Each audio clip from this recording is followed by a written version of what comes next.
So today we're going to talk about things that Alyssa and Sandy on my team get yelled at about. I'm not kidding. Okay, so if you guys are new to the channel, I've been a mortgage lender for the last 18 years. My team and I can help you everywhere in America.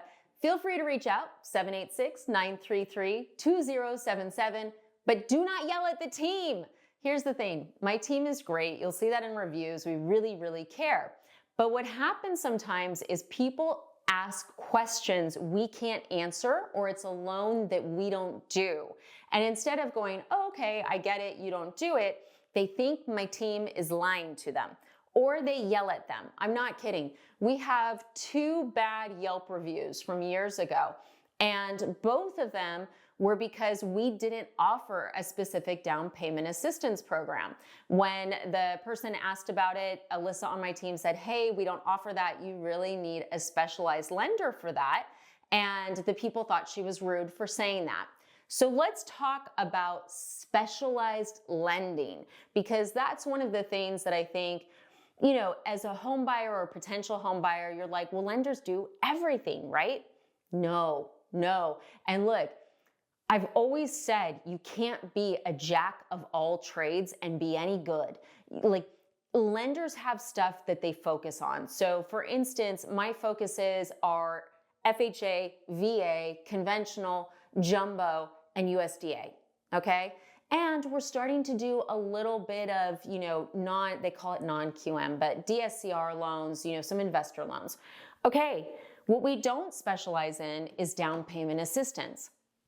I'm going to tell you why. So we're a team that's in 50 states, okay?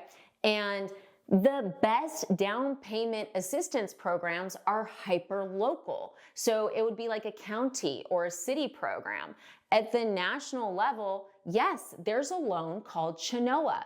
If you guys want to learn about that, ask for Christina on my team. Christina will do Chenoa loans. It's not my favorite loan, guys. And usually when we give the numbers to people of that program versus 3% down, they don't want to do it. They don't want to do it. And that's why I've never pitched it, because I've done the math and I'm like, I don't know about this. I don't know about this, right? So we'll tell people, hey, you really want to work with someone who specializes in the loan type. And they'll get mad. They're like, why don't you specialize in it? And it's like, there's no way that I personally can specialize in every single county and city program in America and do enough of them. That's the key. Like, to be good at a loan, you don't want to just do it like once. You need to do it time and time and time again. Back in the day, I used to do renovation loans. I used to do FHA 203K loans. I don't do them anymore. And I don't do construction loans either. Why? Because I wouldn't be doing enough of them to be an expert. So if you call in and you're looking for a construction loan, like right now, we don't even have a really good person to refer to, because a lot of the investors that were doing those construction loans, they've kind of backed out recently. And I don't know if it's because of the tariffs. It's always been one of those segments of the market where you see money come in and money go out. It's never been hyper dependable. Now look, FHA 203Ks, yes, those are around. We can definitely recommend you to someone who can do a renovation loan.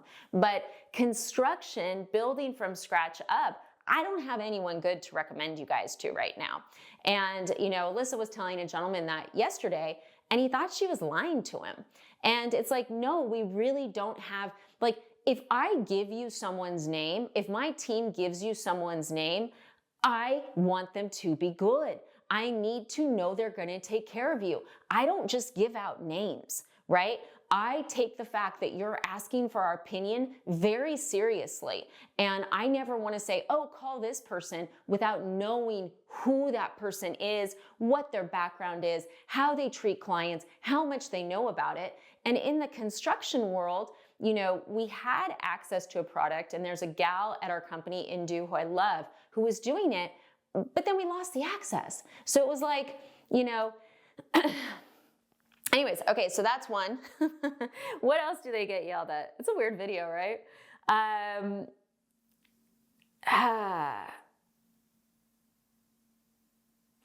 Okay, this one's tricky.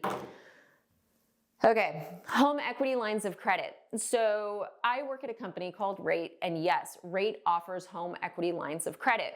But here's the trick. It's not something my team and I personally deal with. It is done through a different team. It is 99% online. We do not control the process at all. The company offers these home equity lines, but it's not me and my team doing it. So if you call us and you're like, hey, what are the rates? How do I do this or that? We're always going to refer you straight to the site because it's a digital product. So that's something else that's frustrating. And look, I agree, guys. In terms of like, would I see us doing, like my team doing a ton of HELOCs? No. If I'm thinking about where my team's time is best spent, like we want to help people plan to get home from A to Z. We want to, if it makes sense, do a cash out refi.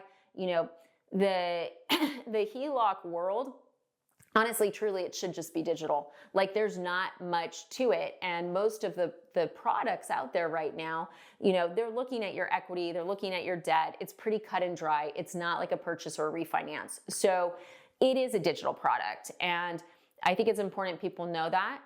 Just because I get quoted in the media talking about home equity loans and home equity lines, two very different things. I hate home equity investments. I did a video about that. Those are total rip, be careful. But it's important to let you guys know that the product we offer at our company, it's digital, okay? That's the only thing we have that's digital. If you're buying a house, et cetera, it's always me and my team. So I wanted to bring that up. Now, is it a good product? Yes, if you're comfortable with digital, if you meet all the magical boxes, it's a great product. But if you have a more complicated situation, if you don't like technology, it's the worst product in the world. Seriously. And a lot of times I'll tell people, hey, call a credit union. You definitely want to see where their rates are. And my team does as well, because sometimes their rates are better. And that's the thing, like, a lot of times people think it's weird where we're like, hey, you want to do this or that, and we're not saying work with us. It's not because we don't want to work with you, but it's because, like, truly, seriously, I live by the whole creed of I'm going to offer to you what's best for you. And I know that sounds corny and like, oh, sure, Jen.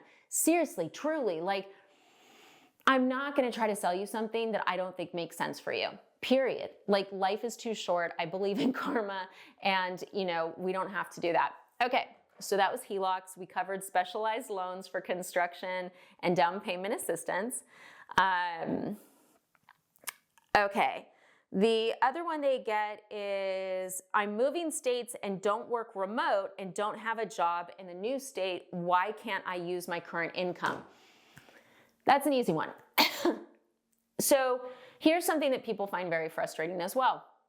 Let's say you live in California, you're moving to Texas, you've had a job in California for 20 years. You're like, well, I'm gonna get a job in Texas.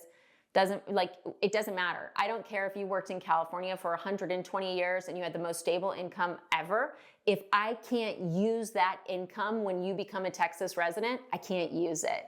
So if you work remote, sure, I can use that income. But if the minute you become a Texas resident, that income is gone because you're no longer there, I can't use it. So if you're going to be relocating from one state to another, I need a job lined up. I can't stress it enough. Recently we had a situation where someone was like, well, with my work, you can't get a job letter. And I'm like, yeah, you can. Like, I'm not new here. like, I was like listening to this and I'm like, I've been doing this for 18 years. Like, you're not even talking to my team. You're talking to me, and you're telling me that in your line of work, for the job that you're going to be getting, they don't do job offer letters. Yes, they do, right? And then later we found out that they were retiring, and they didn't want to tell us they were retiring, but they were just trying to like gaslight us into helping them commit mortgage fraud. It was messed up. So yes, if you have a job and you're moving states and you can't work remote and you need a new job for your bills, I need to know what that is before I can qualify you for a loan. Look, I'm just going to give an example, like nurses, a nurse in California versus what a nurse in Florida makes. Oh my goodness, it is night and day. So much more money over here, right? So imagine if the guidelines allowed me to use California income, which it does not. You would get to Florida, you'd be broke as a joke because you would not be making as much money. That is why that guideline exists. It exists to protect you no matter how annoying it is. Also, sometimes people just assume they can get a job really quick, and there's certain markets where you can't. We don't want you to fail, which is why, and this is an all lender guideline, this isn't just a rate guideline. If you're switching states, if you're not remote, in order to qualify you for a loan, I need a job offer letter that's non-contingent, has a start date, and I know what you're going to be making. And look, we want to see that letter and really look at it, because sometimes there could be something that has to be changed, or maybe there's something wrong, or we can't use it. So it is important to have that conversation up front. We're on your side. I know that felt a little aggressive there, but like, honestly, truly, we are on your side. And people get so mad. I've been yelled at over that one. Okay. I want to build wealth with VA benefits and buy a house and rent it out. Why do I have to live in it? So I do a lot of videos about building wealth with VA. So this is for veterans. And you can, but you have to live in the house when you buy it, right? So a VA loan is always going to be owner occupied. So what happens is, let's say that I'm a veteran, I'm going to buy a house. Great. I'm going to go live there for a year. Then if I want to turn it into an investment property, cool. Do I have to refinance it out of VA? No, I don't. But when you get the loan, you need to live there for generally at least a year. Now, VA itself does not have a guideline for how long you have to live there, but lenders have overlays. And anytime you buy a house and you're living there less than a year, it's a red flag for a lender. So it's very important that you recognize that certain loans have occupancy requirements. Just like FHA, guys. If you're doing an FHA owner-occupied 3.5% down, you gotta live there. If you're doing a conventional 5% down owner-occupied, once again, it is in the title, owner-occupied. You gotta live there. I don't care if you live there for 20 years. I would like you to live there for a year, okay? A year at a minimum. And realistically, guys, no matter where you are in the country right now, there's very few markets where the rent will cover the mortgage within the first year. I would expect at least 2 to 3 years, certain markets 5. There's some markets in the country, like I had a property in Healdsburg, California. And I bought this property I've already sold it years ago, and I totally remodeled it and I rented it out. I was renting it out at a pretty big loss, like about $1,000 a month. And there's no way I would get a tenant for what the mortgage was. It was a long-term play. It was a appreciation play. I ended up selling that house for twice what I bought it for, right? Within 5 years. But I took a hit during those years with the renter because it was less. So if you have the investor mindset, you definitely want to make sure you're talking about that. But once again, when you're buying these properties, owner occupied, VA, FHA, conventional, jumbo, USDA, you got to actually live there for a year. Okay. Now, if you say, well, what if I say I'm going to live there? No, you have to actually live there. Like, mortgage fraud is a crime. I did a video recently on this, which was like, I think I wrote a nice title. It was like, how to make sure you don't commit mortgage fraud. It was gentle, but it was also like, guys, if you are using an owner-occupied loan, you're getting a lower rate, you're getting a lower down payment, you're getting beneficial terms because you're gonna live there. You physically living there makes the loan lower risk. There's been so many studies, so much data, that if a house is an investment property, if your financial income goes to, excuse my French, but shit, that's the first house that's going to get foreclosed. It's always the investment. Investment, second home, people are less likely to foreclose on the house that they live in. That's why you get beneficial terms. So let me just see if there was anything else on this. And look, they don't really get yelled at. It's more like my team's very good at, like, when you're on the phone as much as we are, guys, we can tell by the way you're breathing if you're mad at us. I'm not kidding. And we never want anyone upset because seriously, truly, like, we really want to help as many people home as possible. Like, It's our goal. One of the things that makes me the happiest in the world is when someone says, Jen, I never thought I could buy a house till I saw your channel. You know, they buy a house, they tell their family members, they're all buying houses, and suddenly, you know, more people are learning how to accomplish the American dream. So we really are here to help you. Okay, here's another one. I'm self-employed. Tell me how much money I need to make to get approved for, you know, a $500,000 mortgage. So we can't tell you. I know. And you're like, what? So Lenderland is like Alice in Wonderland. You would expect, like, why can't you just tell me, like, okay, you need to make $100,000 if you want to buy a house of 400 or whatever, right? We can't, because it's considered manipulation of data. So lenders, we have so much compliance, you know, for the amount of states that I'm licensed in, the amount of continuing education I do is insane. And my whole team's like that. We're like, I don't think anyone's licensed in less than 20 states. So you can't tell someone how to manipulate their income in order to get a mortgage. And with self-employed buyers, that's what it is, right? I hear it a lot where it's like, well, you know, I make $500K, but I write it all off. So how much can I write off if I want to buy a house of XYZ? We can't tell you. Also, we're not accountants. And that's what you need to understand is I've also gotten the calls over the years where someone's like, this lender told me to file my taxes this way and they were wrong. I got declined for the loan. You know, people are pissed, and they should be, because they have people that are not licensed accountants telling them how to do their taxes, telling them they'll get a mortgage, but they don't know how to do the taxes and they can't guarantee they'll get the mortgage. So here's the thing, self-employed buyers. Just be honest, guys. Just be honest. Like, I can't stress that enough. And people get so mad at me when I say that. They're like, be honest, easy for you to say. Just, here's why. So let's say that you make $500K a year and you have $300,000 in write-off, but you talk to a lender that's like, just don't write anything off, we'll get you that loan. Dude, you still have $300,000 in write-offs. So how are you gonna pay that mortgage bill? Because your business has real expenses that you just pretended didn't exist to get a house that you can't afford. It doesn't work.